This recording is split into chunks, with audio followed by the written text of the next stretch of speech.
জয় গুরু। বন্দে পুরুষোত্তমম। পরম দয়ালের রাতুল শ্রীচরণে আমার শতকোটি প্রণাম। প্রণাম জানাই জগৎ জননী শ্রী শ্রী বড়মার শ্রীচরণে। প্রণাম জানাই পরম পূজ্যপাদ শ্রী শ্রী বরদাস শ্রীচরণে। প্রণাম জানাই পরম পূজ্যপাদ শ্রী শ্রী আচার্য দেবের শ্রীচরণে। আপনাদের সবাইকে আমার আন্তরিক আনন্দিত জয় গুরু। সবাই কেমন আছেন? আশা করি সবাই ভালো আছেন ঠাকুরের দয়ায়। আমি ভালো আছি। অনেক দিন পর আবার আপনাদের কাছে বা ইউটিউবে আমি ঠাকুরের কথা বলতে এসেছি। নারীর নীতি গ্রন্থ থেকে আমি একটি বাণীর ওপর, আমার নিজের ভাবধারার উপর আমি কিছু বলবো। ভুল ত্রুটি মার্জনীয়। জয় গুরু। পরম প্রেমময় শ্রী শ্রী ঠাকুরের নারীর নীতি গ্রন্থ। ভাব, ভাষা ও কর্ম। ভাব ভাষাকে মুখর করিয়া তোলে, আবার ভাবই কর্মকে নিয়ন্ত্রিত করে, আর ভাবনা হইতেই ভাব উদিত হয়।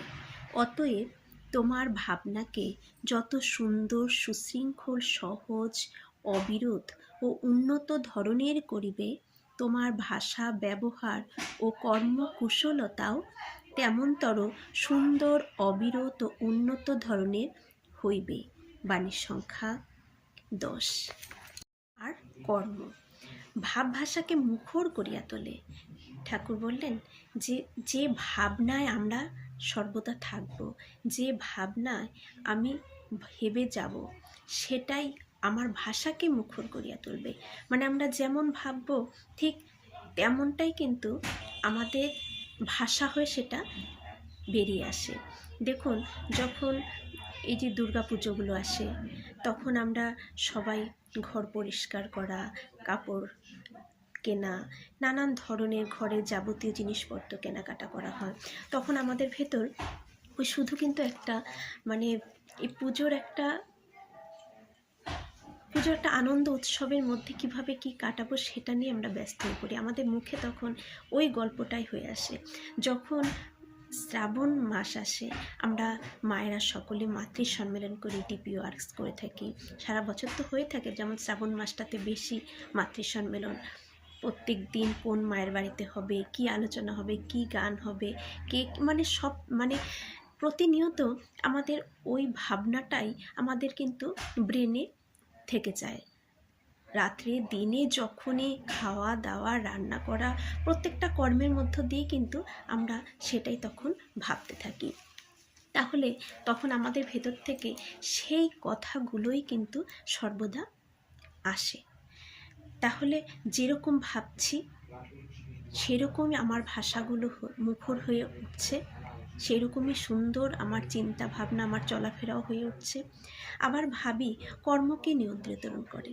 আমি যেমন ভাববো আমার কর্মকে নিয়ন্ত্রিত করবেও কিন্তু ঠিক তেমনি। কারণ তখন যখন আমরা সবসময় সৎ কথা ভাবছি, ঠাকুরের কথা ভাবা মানে সৎ ভাবা, ঠাকুরের কথা ভাবছি, ঠাকুরের চিন্তা করছি, মাতৃ সম্মেলনে আলোচনা করছি, সকলের আলোচনা শুনছি, যাজন করছি, ঠাকুরের কথাগুলো বলছি, তখন আমার কর্ম, আমি যখন কাজ করতে যাচ্ছি, তখন এটা তো এইভাবে নয়, আমাদের কাজগুলো কিন্তু তখন সঠিক হয়ে যাচ্ছে, ঠিক ঠাকুরের বিধানে হয়ে যাচ্ছে যে আমি এগুলো বলছি, এগুলো করতে বলছি।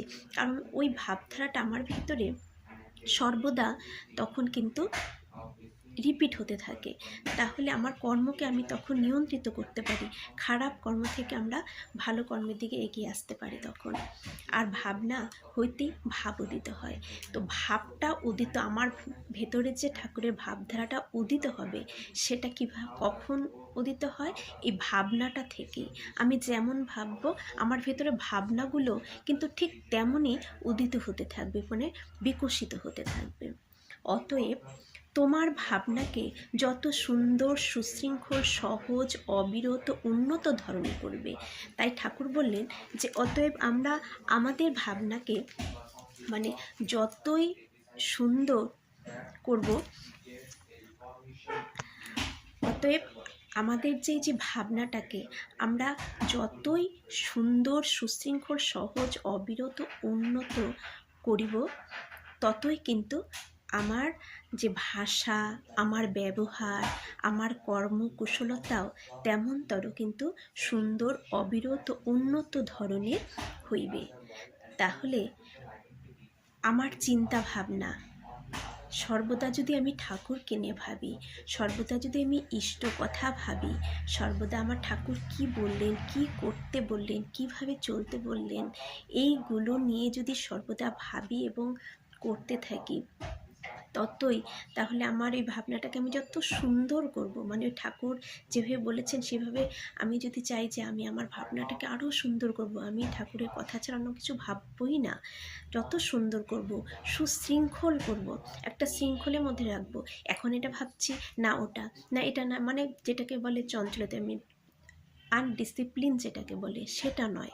ডিসিপ্লিনভাবে যখন আমি সব কিছু করার চেষ্টা করব, ডিসিপ্লিনভাবে চলার চেষ্টা করব, ডিসিপ্লিনভাবে খাওয়া দাওয়া, ওঠা বসা সব কিছু যখন আমার ডিসিপ্লিনভাবে হয়ে আসবে, তখন কি হবে, এই ডিসিপ্লিনের দরুন আমার